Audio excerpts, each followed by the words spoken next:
Assalamualaikum warahmatullahi wabarakatuh. Selamat pagi, salam sejahtera buat kita semua. Bismillahirrahmanirrahim. Alhamdulillahirabbil Allahumma shalli ala sayyidina Muhammad wa ala ali sayyidina Muhammad. Alhamdulillah atas berkat rahmat dan hidayah Allah Subhanahu wa taala kita dapat berhadir di sini, dapat bertatap layar, bersilaturahmi, saling menuntut ilmu dalam kebajikan. Serta kita tak lupa pula kita haturkan salawat dan salam kepada junjungan kita Nabi besar Muhammad sallallahu alaihi wasallam beserta sahabat, kerabat dan pengikut beliau hingga akhir zaman nanti. Alhamdulillah, pada pertemuan kali ini kita dapat melaksanakan perkuliahan secara daring ya pada mata kuliah kajian IPS SD 2. Mata kuliah ini merupakan lanjutan dari mata kuliah sebelumnya yaitu kajian IPS SD 1 ya. Nah, seperti itu pada semester 1 kemarin. Oke, materi yang kita bahas pada hari ini yaitu kebijakan pemerintah dalam pengembangan profesi guru PIPS ya. Nah, di sini sebenarnya secara spesifik ya, kalau kita berbicara tentang pengembangan profesi guru IPS itu adalah guru IPS itu pada khususnya itu mengajar di sekolah jenjang menengah dan menengah atas dan menengah pertama ya, tidak berlaku guru SD, karena guru SD itu guru yang mengajar beberapa mata pelajaran ya, guru mata pelajaran, jadi tidak berlaku untuk permuatan atau permata pelajaran tadi. Namun kita tetap membahas ini karena ada konten-konten yang memang sesuai dengan karakteristik dari kajian IPS ini. Oke, tanpa berpanjang lebar lagi kita lanjutkan pada slide selanjutnya. Oke, nah di sini kalau kita berbicara tentang profesi guru ya, pada tanggal 2 Desember 2004 Presiden Susilo Bambang Yudhoyono merencanakan guru sebagai profesi ya. Jadi tertuang dalam Undang-Undang Nomor 14 Tahun 2005. Jadi guru dan dosen itu merupakan profesi ya, profesi pendidik. Nah, tugasnya tadi yaitu mendidik, mengajar, membimbing, mengarahkan, melatih, menilai, mengevaluasi peserta didik sesuai dengan usianya, baik di pendidikan formal, pendidikan dasar dan menengah. Jadi yang namanya guru itu ada tugasnya. Jadi berdasarkan undang-undang tersebut, guru dan dosen nomor 14 tadi, yang inisiatornya tadi Presiden kita Pak Susilo Bambang Yudhoyono tadi, yaitu bahwa tidak hanya perawat, tidak hanya dokter yang menjadi profesi, namun guru dan dosen ini merupakan profesi juga. Oleh karena itu sebagai salah satu profesi, sebagai salah satu pekerjaan dan profesi ya. Artinya profesi di sini ada memiliki kualifikasi pendidikan, ada memiliki pendidikan secara khusus yang mana dapat menangani hal-hal yang bersifat pendidikan, baik itu di jenjang anak usia dini atau PAUD ya, sampai pendidikan tinggi ya, baik itu pendidikan formal, pendidikan dasar, non formal, informal, levelnya tadi seperti yang saya sebutkan tadi. Jadi tugasnya pun ada beberapa tadi ya, yang secara umum tadi yang jelas mendidik, mengajar, membimbing, mengarahkan dan melatih, menilai dan mengevaluasi. Pada khususnya ini di sini pada kegiatan pembelajaran di sekolah pada khususnya ya. Baik, selanjutnya ini berbicara profesi tadi. Nah, di sini ya, kalau kita berbicara kebijakan ya, kebijakan itu adalah pedoman dalam bertindak menurut Wahab ya tahun 2012. Ya, sedangkan menurut Winarno ini tindakan, suatu tindakan untuk mengarahkan tujuan yang disusulkan seseorang, kelompok atau pemerintah sesuai dengan tujuan yang diinginkannya. Artinya kebijakan itu suatu pedoman dalam bertindak atau suatu tindakan yang mengarah kepada tujuan. Jadi kalau kita berbicara tadi profesi tadi, kalau kebijakan yang dibuat tadi berdasarkan Undang-Undang Nomor 14 tahun 2005 tadi, tujuannya itu agar tenaga pendidik ya, seperti guru dan dosen tadi menjadi tenaga yang profesional, memiliki pengetahuan yang luas. Maka muncullah suatu kebijakan Selanjutnya kebijakan tersebut kalau secara istilah tadi adalah pedoman ya, pedoman sederhana dan kompleks ya, kompleks dalam mengarahkan. Jadi tujuannya kebijakan itu membuahkan suatu tindakannya tadi harapannya dapat mencapai sesuatu. Nah, capaiannya tadi tuh yaitu berupa guru yang profesional. Jadi melalui kebijakan tersebut membuahkan suatu aturan. Aturan itu menjadikan suatu kebijakan tadi. Jadi aturan-aturan tersebut akan membuahkan suatu tujuan tadi adalah menelurkan atau membuahkan suatu guru yang profesional atau dosen yang profesional seperti itu. Selanjutnya, nah di sini kita berbicara social demand approach. Tadi ada keterkaitan dengan masalah kebijakan tadi. Nah, kalau secara istilah di sini social demand approach ini adalah suatu pendekatan yang didasarkan pada aspirasi aneka kepentingan yang didesakan oleh masyarakat. Jadi hubungannya ini dengan aspirasi masyarakat. Ya, oke. Jadi social demand approach ini kebijakan yang didasarkan pada kehendak dan aspirasi masyarakat. Selanjutnya di sini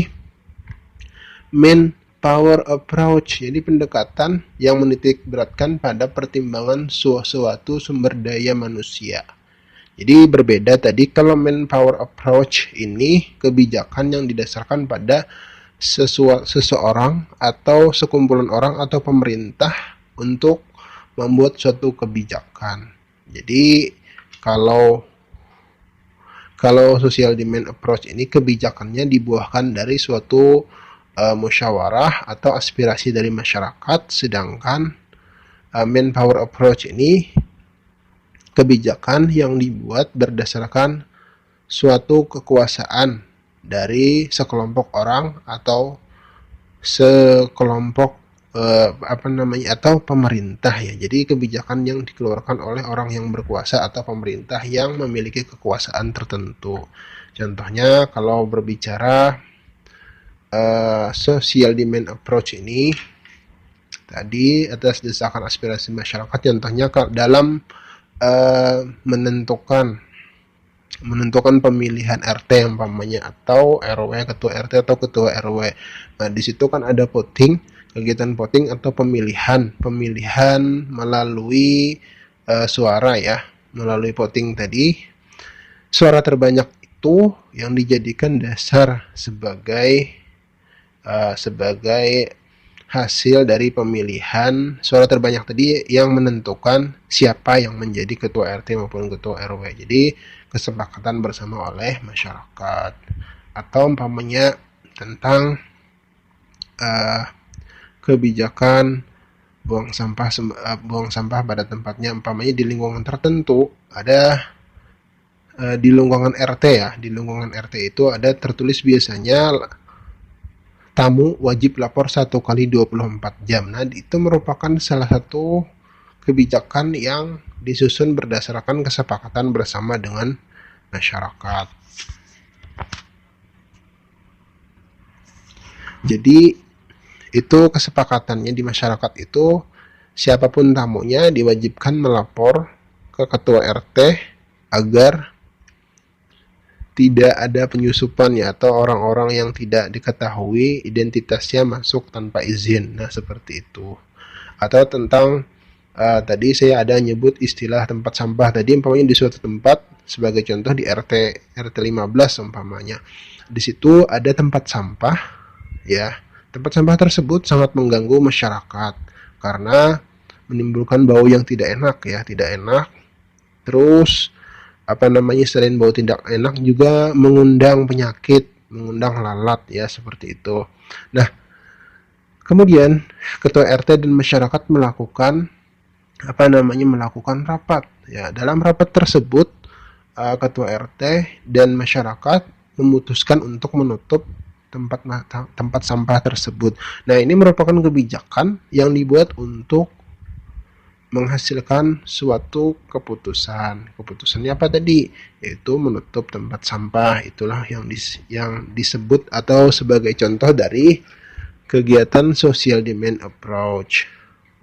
Sedangkan manpower approach ini adalah tadi sudah saya sebutkan tadi, kebijakan yang dibuat berdasarkan kekuasaan dari seseorang atau satu pemimpin ya, seperti itu.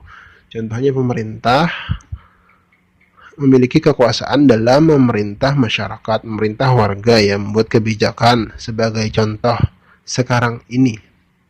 Ya, kebijakan pemerintah dalam mengatasi dalam menekan jumlah kenaikan korban virus corona ya, dengan beberapa cara. Sebagai contoh, kebijakannya tersebut sesuai dengan protokol kesehatan, menggunakan masker, mencuci tangan, terus lagi jaga jarak, tetap di rumah saja. Nah, itu salah satu, itu beberapa contoh kebijakan-kebijakan yang dibuat oleh pemerintah agar menekan jumlah korban virus corona saat ini. Nah, seperti itu salah satu kebijakan pemerintah. Terus lagi kebijakan tersebut, contohnya di Kota Banjarmasin sendiri, ya, wali kota membuat suatu kebijakan, barang siapa yang tidak menggunakan masker keluar rumah akan didenda Rp100.000. Nah, itu merupakan salah satu contoh manpower approach kebijakan yang dibuat oleh pemerintah, pada khususnya di situ yaitu wali kota ya, atau pemerintah Kota Banjarmasin. Oke, selanjutnya tadi sudah berbicara juga tentang profesional ya. Jadi pada dasarnya kalau kita berbicara profesionalisme tadi, istilah profesional itu kan tadi adalah pengakuan dari pemerintah ya, terkait dengan keberadaan guru itu sebagai profesi. Ya, profesi itu kan suatu pekerjaan ya. Sedangkan istilah profesionalisme di sini adalah profesi yang memiliki pengetahuan memiliki pendidikan atau menjalani pendidikan tertentu ya. Jadi yang dinamakan guru profesional itu guru yang memiliki kualifikasi tertentu didasarkan pada suatu pendidikan yang dia lakukan. Jadi contohnya di sini, karena di sini ada bicara PLPG, jadi biasanya kalau guru itu untuk mendapat sertifikat guru profesional maka dia harus mengikuti PLPG ya, seperti itu. Jadi guru profesional itu adalah guru yang memiliki kualifikasi pendidikan, pengetahuan, memiliki keahlian, dan ditunjang dengan dan dibuktikan melalui sertifikat yang diperolehnya melalui suatu pelatihan atau pendidikan yang dia lakukan. Contohnya di PLPG di sini ya. Oke, selanjutnya, nah di sini seperti yang dibahas tadi juga sesuai dengan Undang-Undang Nomor 20 tahun 2003 tadi, yang namanya guru itu adalah sebagai instruksional, sebagai pengajar, sebagai manajerial, sebagai edukator. Instruktur itu kan orang yang memberikan instruksi ya, contohnya ya instruksi lah, instruksi itu perintah. Sedangkan edukator itu pendidik, manajerial itu pemanage ya, pemimpin ya. Artinya dia memimpin, kalau ruang lingkupnya kelas ya berarti yang memimpin peserta didiknya dalam kelas ya. Terus lagi ya mestinya guru itu yang memberikan instruksi, perintah-perintah kepada siswanya, terus memberikan juga pengetahuan. Maka di situ istilahnya di sini adalah edukator. Nah, di sini ada beberapa syarat profesional guru. Ya, kalau kita lihat dari Sujono ya bisa dibaca sendiri di situ, harus ya tentang umur harus sudah dewasa ya, jelas lah pasti tidak mungkin lah guru itu anak-anak ya. Nah, di situ ini menurut Sujono ya, harus memiliki kemampuan mengajar, sehat jasmani rohani, dan harus berkompetensi gitu ya. Ini menurut Sujono itu syarat-syaratnya tadi. Terus dalam guru sendiri, guru tersebut harus memiliki kompetensi yang harus dimiliki ya. Kalau menurut Iskandar dan Sulipan ya, di situ ada memiliki kompetensi kepribadian, kompetensi pengetahuan, kompetensi keterampilan. Oke, nah di sini kebijakan ya, kebijakan terkait tentang profesi guru. Nah, di situ ada berdasarkan landasan-landasan tadi, ada undang-undang yang mengatur terkait profesi guru tadi, bisa dilihat sendiri. Undang-Undang Nomor 14 Undang-Undang Nomor 14 Tahun 2005 tentang guru dan dosen, terus lagi Peraturan Pemerintah Nomor 19 Tahun 2006, terus lagi PP Nomor 74 Tahun 2008 tentang guru, dan PP Nomor 41 Tahun 2009 tentang tunjangan profesi dan guru. Nah, seperti itu. Jadi seperti kita secara historis tadi, kita berbicara secara historis tadi, kebijakan yang dibuat oleh Presiden Susilo Bambang Yudhoyono terkait pengakuan guru ini adalah sebagai profesi ya, profesi dan profesi tersebut harus memiliki kualifikasi dan keterampilan serta dibuktikan melalui sertifikat ya, sertifikat pendidik tentunya. Dan guru yang memiliki kualifikasi tersebut, guru profesional tadi akan mendapatkan tunjangan. Nah, ini di sini nilai-nilai materialnya tadi. Nah, menurut PP nomor 49 tahun 2009 ya, tunjangan tadi. Oke, dalam implementasinya tadi ya, ada beberapa pendekatan yang digunakan. Nah, bisa dibaca di sini yaitu pendekatan struktural, prosedural, behavioral, dan pendekatan politik ya. Nah, yang jelas kalau pendekatan struktural itu yang jelas itu pendekatan yang berhubungan dengan kebijakan. Artinya yang namanya struktural itu kan bertahap gitu ya, ada terstruktur, umpamanya kebijakan seperti yang kita lihat tadi, dari presiden dulu membuatkan undang-undang gitu ya, membuat undang-undang terus diterapkan oleh pemerintah melalui peraturan di sini tadi. Nah, ini kan terstruktur, ini terus muncul lagi PP ya, terus lagi muncul lagi PP. Nah, ini dasarnya tadi undang-undang ini, makanya ini disifatnya istilahnya yang terstruktur tadi contohnya ya. Terus ada pendekatan prosedural dan manajerial ya, jelas lah ada pendekatan prosedural, ada prosedur-prosedur tertentu tadi. Sebagai contoh umpamanya ya hubungannya dengan profesionalisme guru ini, sebagai contoh proseduralnya tadi, dalam mengikuti pendidikan profesional guru itu harus ada tahapan-tahapannya. Sebagai contoh tadi, prosedur pertama umpamanya guru itu harus memiliki NUPTK umpamanya atau NIP gitu ya. Terus lagi harus berdinas atau harus memiliki lama jabatan lama mengajar itu sekitar 5 tahun umpamanya, atau sudah menjadi PNS bukan CPNS lagi, berdinas 2 tahun umpamanya. Nah, itu prosedurnya. Terus lagi mengikuti pendidikan profesional guru PLPG atau PPG ya, seperti itu. Terus lagi ada juga pendekatan perilaku, terus ada juga pendekatan kebijakan. Perilaku ini kaitannya tadi tentang kepribadian guru tadi, itu kompetensi guru tadi seperti yang dipaparkan pada slide sebelumnya. Dan kalau pendekatan politik tadi ini kaitannya dengan politik ya, artinya dalam suatu kebijakan tersebut pastilah ada unsur-unsur politik ya. Mengapa presiden itu membuat merumuskan bukan merumuskan undang-undang, tapi istilahnya itu bukan yang merumuskan undang-undang itu sebenarnya DPR MPR gitu ya. Namun pada dasarnya segala kebijakan tersebut didasarkan atas persetujuan oleh presiden. Nah, kalau kita berbicara profesionalisme guru tadi ya, seperti itu.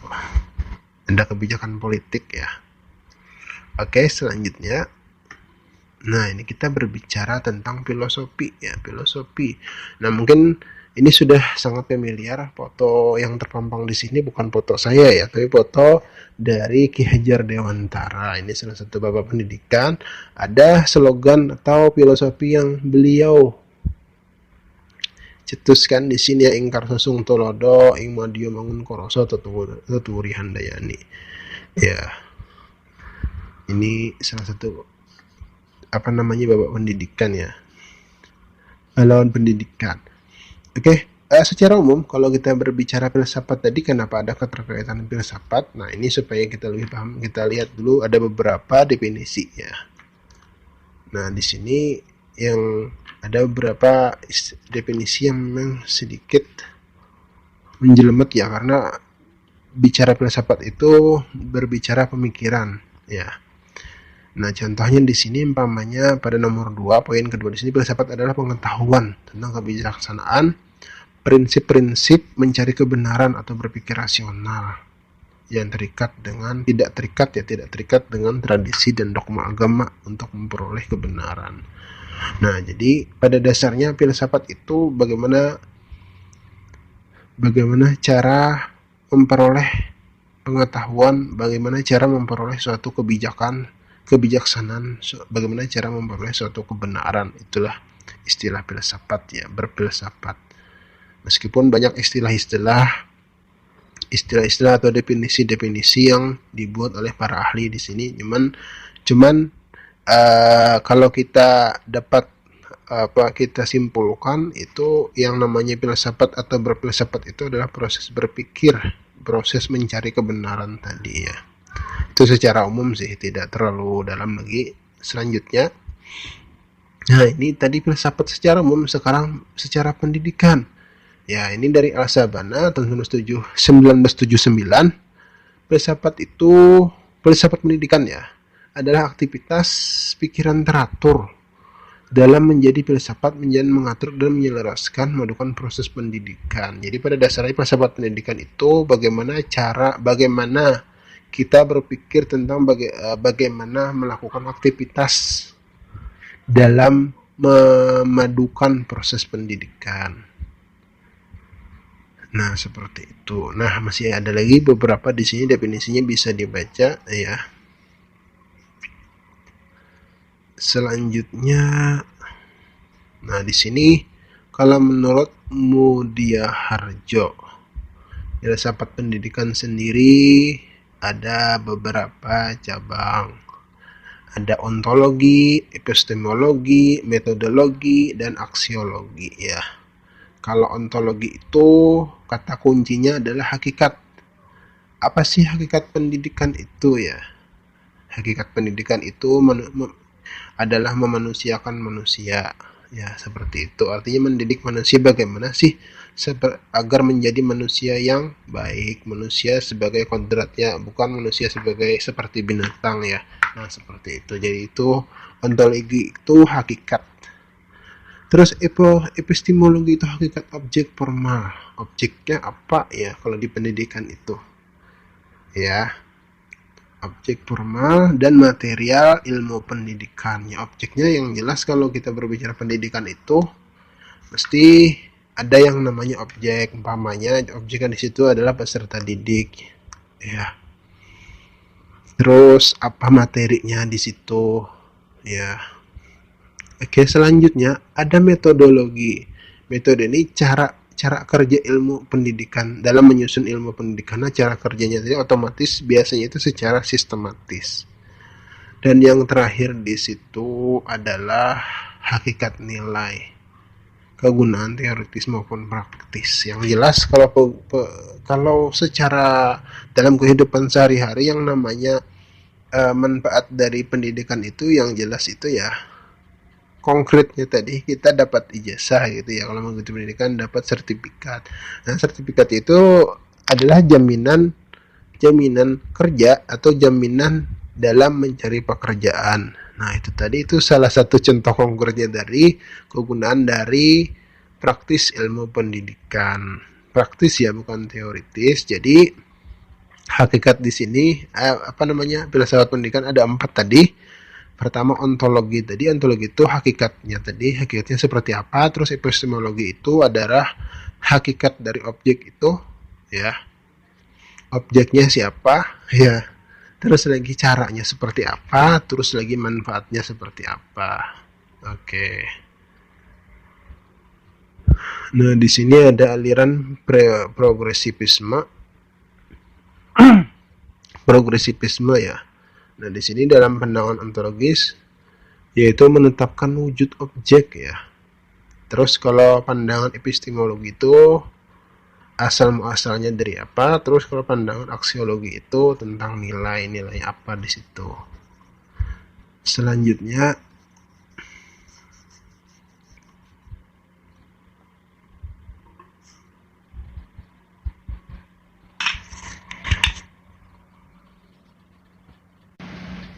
Oke, kita lanjutkan. Tadi berbicara aliran-aliran filsafat, sekarang kita berbicara tentang aliran filsafat secara modern dari pandangan dari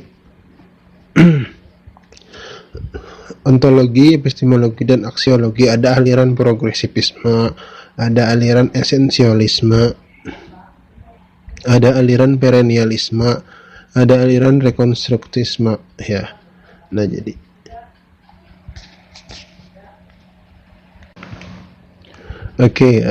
di sini ada beberapa aliran ya, aliran progresivisme, aliran esensialisme, aliran perennialisme, dan aliran rekonstruktisme. Nah, di sini pada pandangan ontologis sendiri, yang namanya aliran progresivisme itu aliran yang mana memandang segala sesuatu itu, kalau kita bicara pada ontologis ya, itu menetapkan batas ruang, wujud, menetapkan objek penelaahan berdasarkan hakikat. Sedangkan pandangan epistemologi itu yaitu filsafat menyelidiki asal muasal, sedangkan aksiologi itu tentang nilai gitu ya. Kalau aktualisasinya pada bidang pendidikan, yang namanya guru, kita berbicara pendidikan di situ, yang namanya progresivisme itu paham ya, paham dari pelaku pendidikan, yang mana paham tersebut mengikuti arus perkembangan pendidikan tersebut. Jadi kalau ada pembaharuan bidang pendidikan, maka diikutilah pembaharuan tersebut. Contohnya ada teori-teori terbaru, akhirnya teori-teori tersebut dijadikan dasar-dasar kebijakan. Nah, kalau itu berbicara tentang ranah pendidikan tersebut. Selanjutnya ada aliran esensialisme. Esensialisme ini berbicara tentang esensi dari dari segala sesuatu tadi. Ya, kalau kita berbicara esensi dari sebuah pendidikan itu kan otomatis yang namanya seperti yang saya sebutkan tadi, yaitu pendidikan itu tujuannya tadi memanusiakan manusia. Jadi kalau kita berbicara aliran esensialisme itu paham tentang esensi dari sebuah pendidikan, karena di sini berbicaranya pendidikan ya. Tadi kalau kita lihat di sini pandangan ontologis itu realitanya tadi, dunia itu merupakan dikuasai tata nilai katanya. Kalau pandangan ontologis, terus untuk pandangan epistemologis itu kepribadian manusia adalah refleksi Tuhan. Sedangkan pandangan aksiologis itu idealisme dan realisme. Jadi kalau kita berbicara aliran esensialisme tadi, kita ambil salah satu pandangan dari epistemologi ini, tindakan manusia itu adalah refleksi Tuhan katanya, seperti itu. Jadi kalau kita berbicara tentang kehidupan ya, contohnya tadi tindakan yang dilakukan seorang anak merupakan cerminan dari perilaku dari orang tuanya, atau suatu peribahasa itu buah jatuh tidak jauh dari pohonnya. Nah, inilah aliran-aliran esensialisme itu jadi berbicara asal muasal. Kalau berbicara pendidikan, asal muasal pendidikan itu dari mana? Ya otomatis asal muasal dari pendidikan ini dari filsafat juga ya. Kemampuan dari olah pikir yang dilakukan oleh filsuf. Olah pikir tersebut didasarkan pada pengetahuan ya, didasarkan pengetahuan, dan pengetahuan tersebut memunculkan suatu teori-teori ya. Nah, itulah aliran-aliran esensialisme itu memandang dari asal muasal kejadian dari suatu proses pendidikan. Makanya contohnya di sini yaitu manusia itu refleksi dari Tuhan, katanya seperti itu. Kepribadian manusia ya maksudnya. Atau contoh lain di situ yaitu perilaku orang tua, perilaku anak-anak ya. Tindakan anak-anak itu merupakan refleksi dari tindakan orang tuanya. Selanjutnya di sini ada aliran perennialisme ya. Oke, di sini ada beberapa, kita ambil yang ada pandangan ontologis juga, ilmu yang menyelidiki tentang alam nyata katanya di sini. Terus lagi pandangan epistemologi tadi, pengetahuan berusaha menjawab pertanyaan-pertanyaan, sedangkan aksiologis ini pandangan tentang hakikat nilai yang bersifat spiritual. Nah, kita ambil salah satu di sini yaitu aksiologis ya, pandangan nilai. Berarti orang yang pendidikan pada filsafat pendidikan beraliran perennialisme ini memandang segala sesuatu itu berdasarkan spiritual ya. Artinya hubungannya kepercayaannya kalau spiritual itu. Jadi segala sesuatu itu dikaitkan dengan hal-hal yang bersifat segala sesuatu hal-hal yang berhubungan dengan pendidikan itu dikaitkan dengan hal-hal yang bersifat spiritual. Sebagai contoh umpamanya sebagai contoh kita kalau kepercayaan biasanya itu ya pendidikan yang diberikan orang tua kita biasanya itu secara turun-temurun menurut kepercayaan orang dulu. Umpamanya ada di daerah Banyuwangi, umpamanya di daerah Jawa Timur itu ada istilahnya ritual apa istilahnya ritual mandi umpamanya, atau di Kalimantan Selatan sendiri ritual mandi 7 bulan umpamanya. Nah, itu kan merupakan salah satu pengetahuan turun temurun yang diaktualisasikan kepada anak cucu orang tua zaman dulu. Nah, itu merupakan hal-hal yang bersifat spiritual ya. Terus lagi ritual rambut gimbal itu ya. Nah, itu yang saya maksud tadi yang di daerah Banyuwangi tadi. Jadi ada istilahnya seperti tolak bala gitu ya. Menurut kepercayaan mereka itu tadi orang-orang yang berambut gimbal itu ada unsur-unsur mistisnya seperti itu. Oleh karena itu harus ada yang namanya tindakan-tindakan juga agar menghindari dari suatu tindakan-tindakan mistis tersebut. Jadi aliran perennialisme itu mengaitkan erat hubungannya dengan hal-hal yang bersifat spiritual. Terakhir dari cabang filsafat tadi ya, di sini berbicara tentang aliran rekonstruksisme. Itu aliran yang kalau kita melihat rekonstruksi itu berarti pandangan pendidikan yang lebih terbuka kepada hal-hal yang baru dan bersedia untuk mengubah pandangan-pandangan tersebut ya. Contohnya pandangan-pandangan zaman dulu itu yaitu sebagai contoh ya, kalau zaman dulu Charles Darwin mengatakan bahwa manusia itu berdasarkan berasal dari kera ya, atau monyet ya, seperti itu. Nah, orang-orang yang menganut aliran rekonstruksisme ini adalah memahami bahwa tidak mungkin manusia itu berasal dari kera, karena kera dan manusia itu berbeda ya, seperti itu.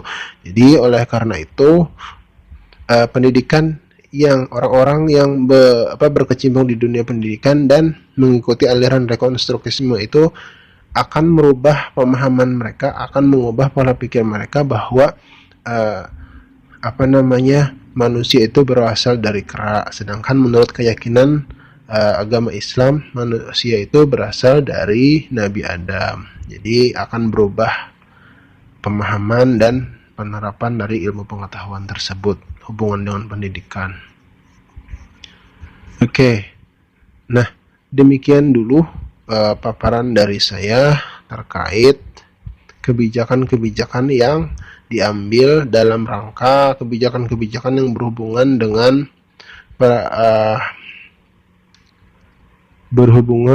dengan pengembangan profesi guru ya, khususnya guru PIPS. Meskipun guru PIPS itu tidak ada di sekolah dasar, karena di sekolah dasar sendiri adalah guru kelas. Namun kita patutlah mengetahui bahwa yang namanya guru itu mengemban tugas yang cukup besar ya tadi. Artinya tugas guru tadi yaitu memberikan pendidikan, memberikan pembelajaran, memberikan penilaian, memberikan evaluasi kepada suatu kegiatan pembelajaran yang dampaknya yang dirasakan itu adalah berdampak pada siswa atau peserta didik tersebut.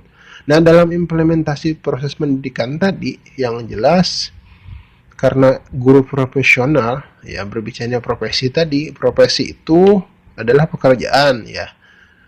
Jadi pekerjaan tersebut akan diakui eksistensinya jika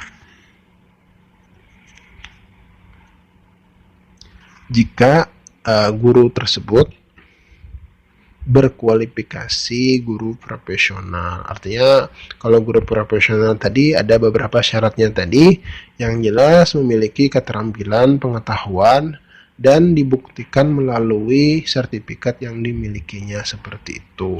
Dan dalam penerapannya juga, guru profesional itu ya tidak hanya guru sih, pemerintah ya.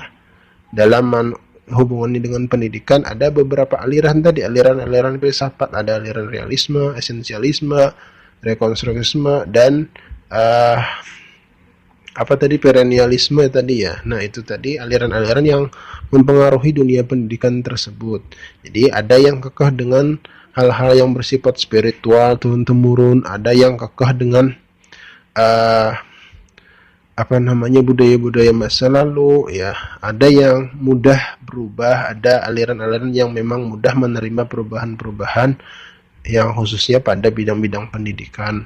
Misalnya tadi seperti yang saya contohkan tadi, teori-teori tentang perkembangan ya, evolusi manusia ya, yang berdasarkan dari kerak tadi. Nah, itu. Jadi ya tadi yang namanya profesi itu memerlukan pendidikan.